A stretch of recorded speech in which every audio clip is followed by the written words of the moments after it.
आप सब सुनने वालों को मेरा प्यार भरा नमस्कार। कहानी गोल्ड में आइए सुनते हैं मालती जोशी जी की लिखी कहानी रंग बदलते खरबूजे। दोस्तों, अगर आपको मेरे द्वारा सुनाई गई कहानियां पसंद आती हैं तो वीडियो को लाइक और अगर आप चैनल पे नए हैं तो सब्सक्राइब करना ना भूलें। तो आइए सुनते हैं रंग बदलते खरबूजे। अतुल और असीम की जोड़ी गली मोहल्ले में भी उतनी ही प्रसिद्ध थी जितनी कि स्कूल में।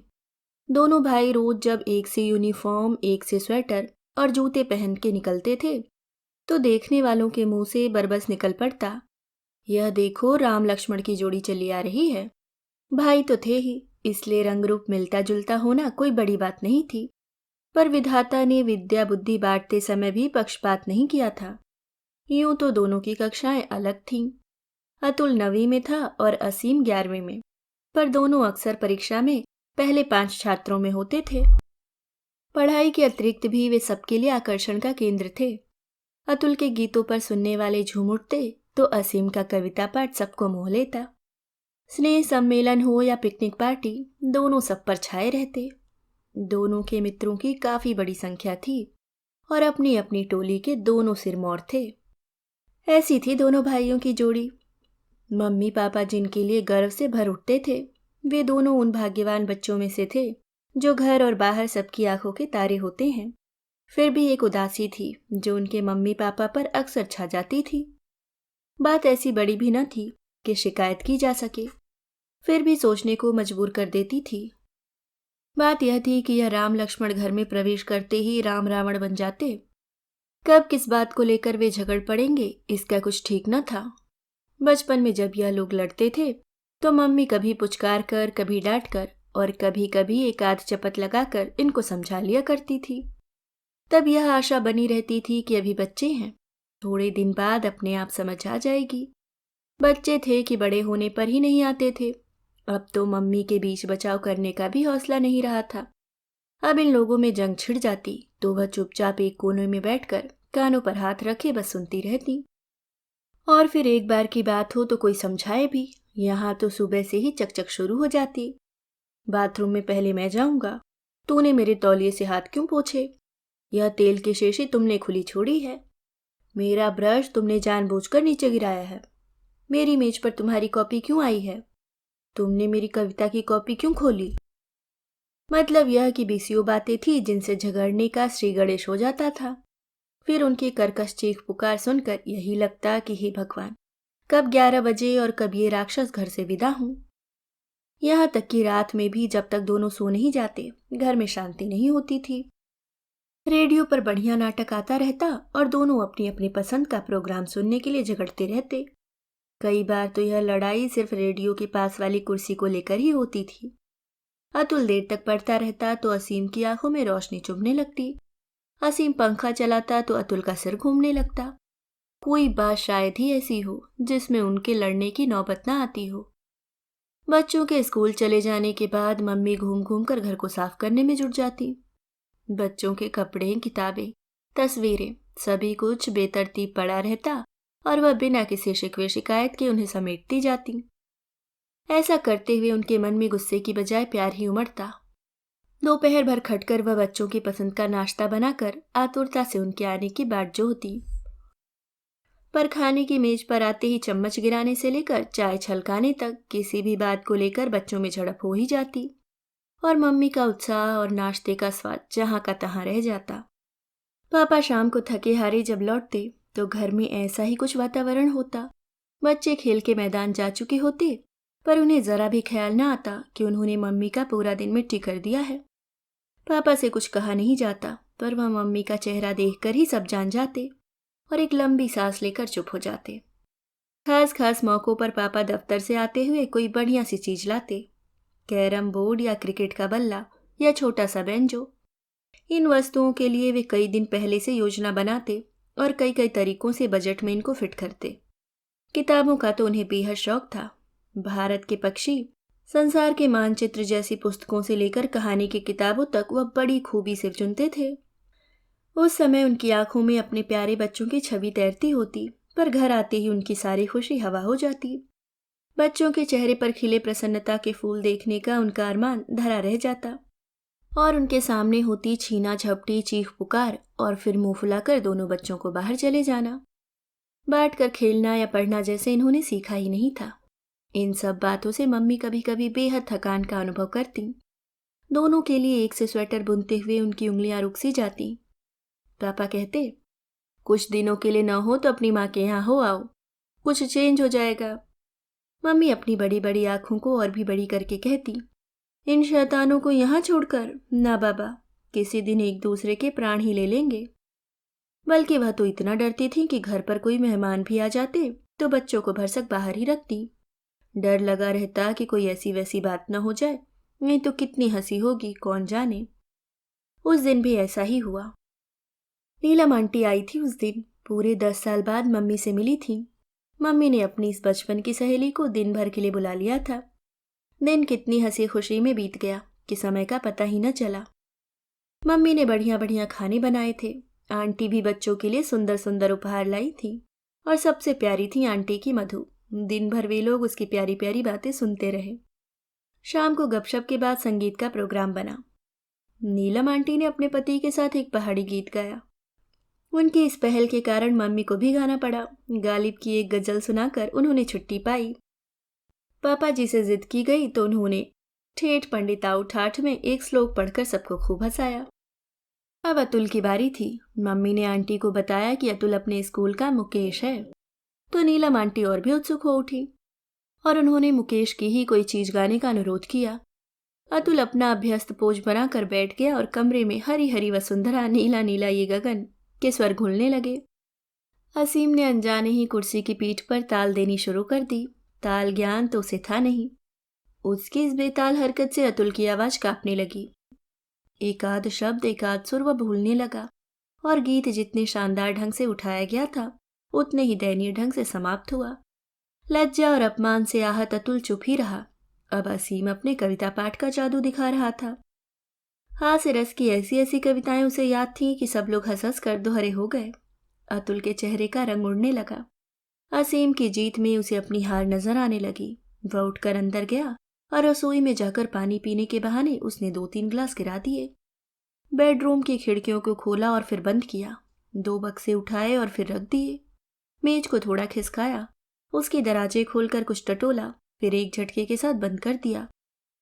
इस शोर शराबे के कारण सुनने वालों का ध्यान तो बटा ही, असीम को भी काफी परेशानी हुई।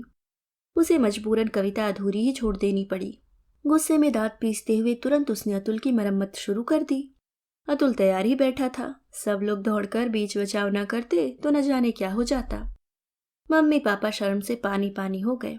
नीलम आंटी जो दिन भर बच्चों की प्रशंसा करते नहीं थकती थीं, जाते जाते हंसकर कह गईं, शीला, तुम्हारे बच्चों का बचपन अभी गया नहीं। उन लोगों को जिद करके रात भर रोकने का मम्मी का विचार था, पर अब उन्होंने जरा भी उत्साह नहीं दिखाया। उनके जाते ही मम्मी ने कुछ कहने को मुंह खोला, पर पापा ने रोक दिया। वह बोले, देखो अब ये लोग बड़े हो गए हैं, कुछ कहने सुनने की सीमा से बाहर हैं। अपने आचरण की जिम्मेदारी अब इन्हीं पर है। तुम्हें शर्मिंदा होने की जरूरत नहीं है। बच्चे जो एक लंबे चौड़े भाषण के लिए तैयार थे, पापा की बात सुनकर सहम गए। एक दूसरे को खा जाने वाली नजरों से देखते हुए दोनों अपने अपने बिस्तरों में जा घुसे। तीसरे ही दिन शायद रविवार था। नाश्ते की मेज रविवार के अनुरूप ही सजी हुई थी। मठरी, सेव, गाजर का हलवा और ब्रेड पकौड़े। बच्चे बाग बाग हो उठे। मुश्किल से एक कौर ही मुंह में दिया होगा कि मम्मी ने कहा, ये आप फिर उसी बद्रीलाल के यहाँ से हलवा लाए हैं? क्यों? पापा ने कहा। क्यों? मेरा सिर, इससे तो किसी कुएं में पैसे डाला है कीजिए। 1000 बार मना किया है, पर आपका तो जैसे वह खानदानी हलवाई है। पापा भी भड़क उठे और वह जोर की तू मैं हुई कि बस बेचारे बच्चे हाथ में हलवे का चम्मच लिए हुए टुकुर टुकुर ताकते ही रह गए। हलवे की मिठास न जाने कहाँ चली गई थी। ऐसा ही कुछ दोपहर के भोजन के समय हुआ। मम्मी ने शायद भरवा टमाटर बनाए थे। ऐसे कुछ बुरे भी नहीं बने थे, पर पापा ने कह ही तो दिया, एक आध बार प्रभा भाभी से सीख ही लोगी तो छोटी नहीं हो जाओगी। इतने सुंदर टमाटरों का सत्यानाश कर दिया। जरा सी बात थी, पर मम्मी ने आंसुओं का रेला बहा दिया। खाना तो तब भी सब लोग खाते ही रहे, पर अब उसमें स्वाद कहाँ था। महीने के दूसरे इतवार को सिनेमा जाने का एक अलिखित नियम सा था उनका। बच्चों के लिए तो यह उत्सव का दिन होता था। पापा साथ होते थे, खाने पीने की मौज होती थी। मैटनी के बाद कुछ शॉपिंग होती और फिर किसी रेस्तरां में शानदार डिनर लेकर सब लोग घर लौटते। उस दिन बच्चों को कुछ ज्यादा आशा नहीं थी, पर 2 बजे जब पापा ने तैयार होने के लिए आवाज दी तो वे खिल उठे। ठीक 3 बजे तैयार होकर जब सब लोग बाहर निकले तो पापा ने छूटते ही मम्मी से कहा, क्या यही एक साड़ी रह गई है तुम्हारे पास? मम्मी ने तुनक कर कहा, जी नहीं, आपने तो संदूकें भर दी हैं ना, जो कहेंगे वही पहन लूंगी। असीम अतुल दोनों स्तब्ध रह गए। यह सच था कि पिछले 6 महीनों से मम्मी के लिए कोई साड़ी नहीं आ सकी थी। हर बार कोई न कोई खर्च मजबूरी बनकर सामने आ जाता था, पर मम्मी इस तरह के ताने कभी नहीं देती थी। उनके स्वभाव में ही यह बात नहीं थी। कपड़े वह बड़ी हिफाजत से पहनती थी। पुरानी से पुरानी साड़ी भी उन पर नई सी लगती। पता नहीं आज दोनों का मूड क्यों ऑफ था। रास्ते भर कोई कुछ नहीं बोला। हॉल में भी सब गुमसुम बैठे रहे। समोसे, कचौरी और आइसक्रीम बेचने वाले 20 बार सामने से निकल गए। उनकी ओर देखने तक का मन नहीं हुआ। सिनेमा छूटते ही बाहर आकर पापा ने पूछा, कहो भाई, अब क्या प्रोग्राम है? असीम बोला, घर लौटे तो कैसा रहे, कम से कम मुझे तो जाने दीजिए, ढेर सा होमवर्क करना है। और कोई दिन होता तो अतुल चीख पुकार मचा देता, पर आज उसने कोई प्रतिवाद नहीं किया। घूमने में खाक भी मजा नहीं आ रहा था। मम्मी की खिलखिलाती हुई और पापा की 3 मंजिली हंसी के अभाव में सब फीका फीका लग रहा था। उस दिन के बाद तो जैसे क्रम ही बन गया। जरा जरा सी बात को लेकर मम्मी पापा में देर तक चकचक होती रहती।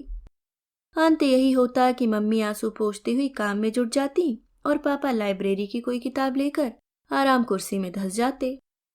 रोज शाम ड्राइंग रूम में शतरंज या कैरम की बाजी अब नहीं जमती। खाने की मेज पर न कोई मम्मी को छेड़ता था, न उनकी प्रशंसा के पुल बांधे जाते थे। सुबह सुबह रसोई में मम्मी के सुरीले भजन और बाथरूम में पापा की बेसुरी ताने अब नहीं गूंजती थी। घर जैसे घर नहीं था। खाने और सोने की जगह भर था। जितना संभव था बच्चे अपना समय स्कूल में, दोस्तों के घर या खेल के मैदान में बिताते। घर में घुसते हुए भी डर लगता था कि पता नहीं क्या आलम हो। पढ़ते हुए वो एकाएक रुक जाते। लिखते हुए उनके हाथ थम से जाते। मौन होकर वे एक दूसरे को ताका करते। अपनी आवाज से भी उन्हें डर सा लगता था। रेखा गणित के प्रश्नों को हल करता हुआ आसिम उस दरार के बारे में सोचता जो अचानक मम्मी पापा के बीच पड़ गई थी। गुप्त काल का स्वर्णिम इतिहास याद करते हुए अतुल की आंखों के सामने हंसी खुशी से भरपूर अपना घर घूम जाता, जो अब अतीत की वस्तु बन गया था। बच्चे लेकिन थे बड़े समझदार। अपने मन की पीड़ा को किसी पर प्रकट नहीं होने देते थे।